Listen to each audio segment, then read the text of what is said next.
acceleration over the Atlantic Ocean. Our next ascent milestone is max Q, around 80 seconds.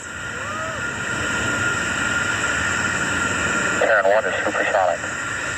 Good telemetry switch over at the ground station.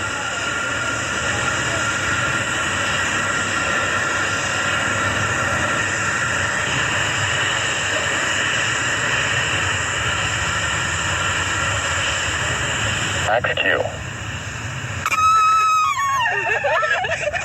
We are on our way to making a new history.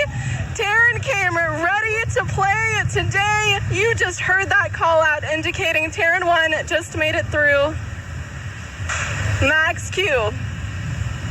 We just completed a major step in proving to the world that 3D printed rockets are structurally viable.